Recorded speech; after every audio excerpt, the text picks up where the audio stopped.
রাধে রাধে। জয় ভগবান কৃষ্ণ। আগামীকাল বৃহস্পতিবার 26শে মার্চ চৈত্র মাসে লক্ষ্মী পূজা এবং শ্রী শ্রী অন্নপূর্ণা পূজা। এই দিন একটু হলো খান এই একটি খাবার। নতুন বছরে আপনি আর আপনার পরিবারের সবাই সুস্থ ও সুরক্ষিত থাকবেন।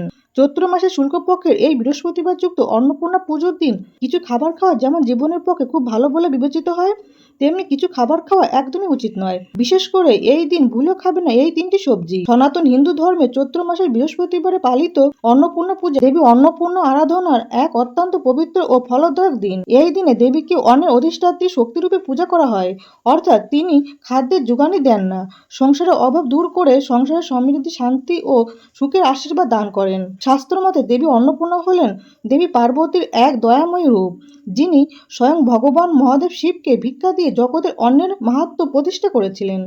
জগৎগুরু শঙ্করাচার্য রচিত অন্নপূর্ণা স্তোত্রে বলা হয়েছে, হে দেবী অন্নপূর্ণা, তুমি সর্বদা পূর্ণ এবং শিবের প্রাণপ্রিয়া। আমাকে জ্ঞান ও বৈরাগ্য দান করো এবং জীবনের জন্য অন্ন প্রদান করো। স্কন্দ পুরাণে বলা হয়েছে, দেবী অন্নপূর্ণা মহামায়া, তিনি জগতের পালন কর্ত্রী। তার কৃপায় সর্বদা অন্ন লাভ হয় এবং সুখ লাভ হয়। দেবী ভগবত পুরাণে বলা হয়েছে যে, যাদের অন্ন নেই তারা দুঃখ ও শোকে নিমজ্জিত। তাই মানুষের উচিত দেবীকে সন্তুষ্ট করার জন্য অন্ন দান করা। কাশীখণ্ডে বলা হয়েছে, অন্নদানের সমান কোনো দান অতীতে ছিল না, ভবিষ্যতেও হবে না। দেবী অন্নপূর্ণার কৃপায় এই দান সর্বদা শ্রেষ্ঠ। চৈত্র মাসে বৃহস্পতিবার অন্নপূর্ণা পুজো করার বিশেষ মাহাত্ম্য হলো, সংসারে কখনো অন্নের অভাব হয় না, ধনসম্পদ বৃদ্ধি পায়, পরিবারের মধ্যে শান্তি ও সৌভাগ্য আসে। অন্ন দান করলে বহুগুণ পুণ্য লাভ হয়। দেবী পার্বতীর কৃপায় জীবন পূর্ণতা লাভ করে এবং মা লক্ষ্মীর কৃপাও লাভ হয়। এই দিনে নিরামিষ ভোগ রান্না করে দেবীকে নিবেদন করা এবং পরে তা প্রসাদ হিসেবে বিতরণ করা অত্যন্ত শুভ। অনেক পরিবারে অন্নদান বা গরিবদের খাওয়ানোর প্রথাও রয়েছে, যা এই পুজোয় সবচেয়ে বড় পুণ্য কাজ বলে মনে করা হয়। বিভিন্ন শাস্ত্রে অন্নপূর্ণা দেবীকে অন্নদাত্রী, জগদ্ধাত্রী এবং ক্ষুধানাশিনী এই রূপে বর্ণনা করা হয়েছে। এই দিনে পূজা করলে জীবনে অন্নের অভাব দূর হয়, দারিদ্রতা নাশ হয় এবং সংসারে স্থায়ী সমৃদ্ধি আসে। তাছাড়া চৈত্র মাসের শুক্ল প্রতিপদ থেকে দশমী পর্যন্ত নবরাত্রি দিনগুলি বিশেষ মাহাত্ম্য রয়েছে। জ্যোতিষশাস্ত্র মতেও শনিদোষ, বাস্তুদোষ ও গ্রহদোষের প্রতিকার, পুজো, স্নান এবং দান করার জন্য একযোগে লক্ষ্মী পূজা এবং অন্নপূর্ণা পুজোর দিনটি বিশেষভাবে গুরুত্বপূর্ণ। নমস্কার বন্ধুরা, আজকে নতুন পর্বে আপনাদের সকলকে জানাই আন্তরিক শুভেচ্ছা ও স্বাগত। আজ আমরা জানবো স্বয়ং ভগবান কৃষ্ণের বলা অন্নপূর্ণা পুজোর দিন কি করবেন আর কি করবেন না, এবং এই বিশেষ দিনে কোন খাবার অবশ্যই খাওয়া উচিত। এই দিনে যে খাবারটি খেলে মা অন্নপূর্ণা আর মা লক্ষ্মীর কৃপায় নতুন বছরে আপনি আর আপনার পরিবার সুস্থ ও সুরক্ষিত থাকবে। এর সঙ্গে আমরা জেনে নেব এই দিন কোন খাবার খাওয়া একদমই উচিত নয়, বিশেষ করে কোন তিনটি সবজি একদমই খাওয়া উচিত নয়। এই দিন নিষিদ্ধ সবজিগুলি খেলে আপনার পরিবারের মধ্যে অশান্তি লেগে থাকতে পারে। আপনি বৃহস্পতিবার অন্নপূর্ণা পুজোর দিন কোনো ব্রত পালন করুন অথবা না করুন, কিন্তু অবশ্যই শাস্ত্র অনুসারে আহারের নিয়মগুলি মেনে চলুন। তাহলেই আপনার বাড়ি থেকে বাস্তুদোষ দূর হবে আর সারা বছর মা অন্নপূর্ণা এবং মা লক্ষ্মীর কৃপা থাকবে। এছাড়াও আমরা জেনে নেব অন্নপূর্ণা পুজোর অতি প্রাচীন এবং শক্তিশালী 4টি উপায় বা টোটকা, যে উপায়গুলি আপনার সংসারে সুখ ও সমৃদ্ধি এনে দেবে। বন্ধুরা, পঞ্জিকা অনুসারে 25শে মার্চ 2026 বুধবার দুপুর 1:52 অষ্টমী শুরু হচ্ছে এবং পরের দিন 26শে মার্চ বৃহস্পতিবার দুপুর 11:49 অষ্টমী ছেড়ে যাবে এবং এই দিন অর্থাৎ 26শে মার্চ বৃহস্পতিবার শ্রী শ্রী অন্নপূর্ণা পূজা অনুষ্ঠিত হবে। এছাড়া এই দিন শ্রী শ্রী বাসন্তী দুর্গা দেবীর অষ্টমী পূজা ও সন্ধি পূজা অনুষ্ঠিত হবে। এই দিন সকাল 11:26 সন্ধি পূজা আরম্ভ এবং বেলা 12:13 মধ্যে সন্ধি পূজা সমাপ্তি। এছাড়া এই দিন শ্রী শ্রী অশোক অষ্টমী ব্রত এবং চৈত্র মাসে লক্ষ্মী পূজা অনুষ্ঠিত হবে। অন্নপূর্ণা পূজার স্নান এবং দানের শুভ সময় থাকবে এই দিন সূর্যোদয় থেকে সকাল 7:16 মধ্যে এবং পুনরায় 10:31 মধ্যে বেলা 12:55 মধ্যে। স্নানের পর অন্ন, বস্ত্র, টাকা বা আপনার সাধ্যমতো কিছু দান করুন। বন্ধুরা, শাস্ত্রে উল্লেখ আছে যে একবার কৈলাসে ভগবান শিব বলেছিলেন, এই জগৎ মায়া, অন্ন মায়া, এর কোনো বাস্তব অস্তিত্ব নেই।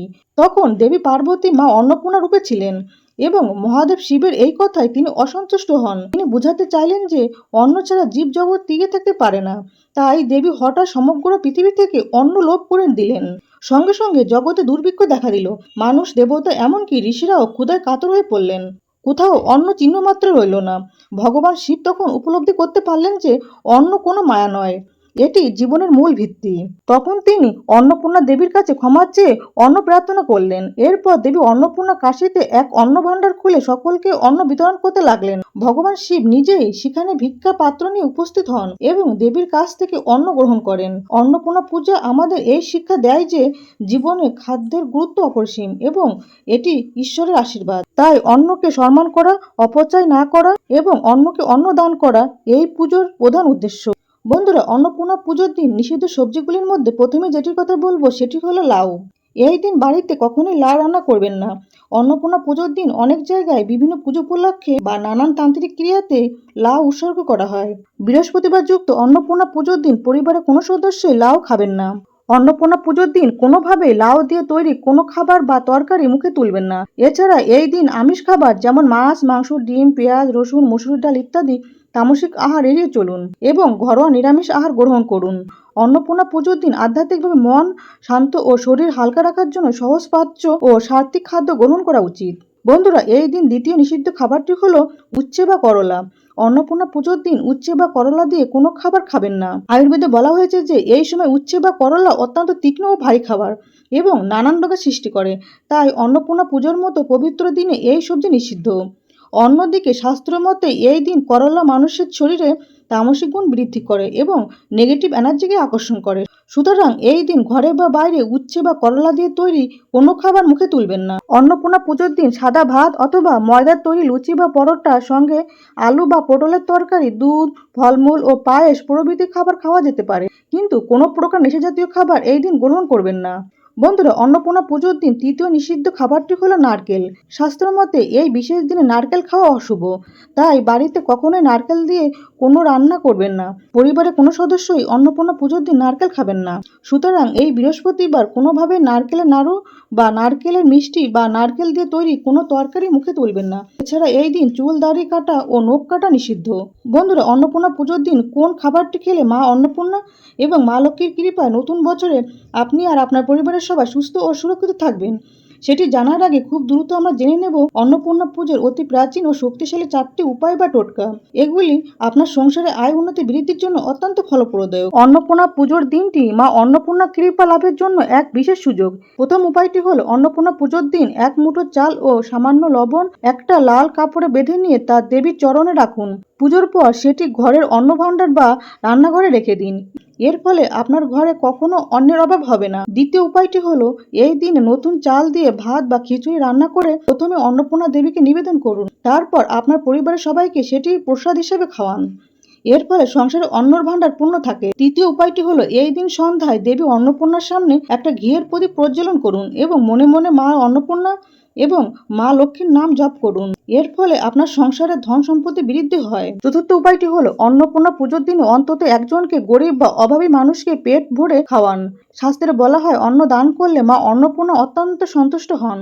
অন্নপূর্ণা পুজোর দিনে মিথ্যে কথা বলা, ক্রোধ, ঈর্ষা সম্পূর্ণরূপে নিষিদ্ধ। বন্ধুরা, অন্নপূর্ণা পুজোর দিন পরিবারের সবাই একটু হলেও খান কাঁচা আমের মিষ্টি চাটনি। শাস্ত্রে বলা হয় এই দিন কাঁচা আমের চাটনি খেলে শরীরে সাত্ত্বিক গুণ বৃদ্ধি পায় এবং পজিটিভ এনার্জিকে আকর্ষণ করে। তবে সে আমের চাটনি যেন নিরামিষ হয় এবং অবশ্যই তা মা অন্নপূর্ণা, মা লক্ষ্মী, ভগবান নারায়ণ এবং ভগবান কৃষ্ণকে নিবেদন করে তবেই খাবেন। এই খাবারটি খেলে মা অন্নপূর্ণা এবং মা লক্ষ্মীর কৃপায় নতুন বছরে আপনি আর আপনার পরিবার সুস্থ সুরক্ষিত থাকবেন। বন্ধুরা, আশা করি ভিডিওটি আপনাদের সামান্য হলেও উপকারে আসবে। ভগবান কৃষ্ণ, ভগবান মহাদেব, মা অন্নপূর্ণা, ভগবান নারায়ণ এবং মা লক্ষ্মীর কৃপায় আপনার সবাই ভালো থাকুন, সুস্থ থাকুন এই প্রার্থনা করি। সকলকে অন্নপূর্ণা পুজোর শুভেচ্ছা জানিয়ে আজকের মতো এখানে সমাপ্তি করলাম।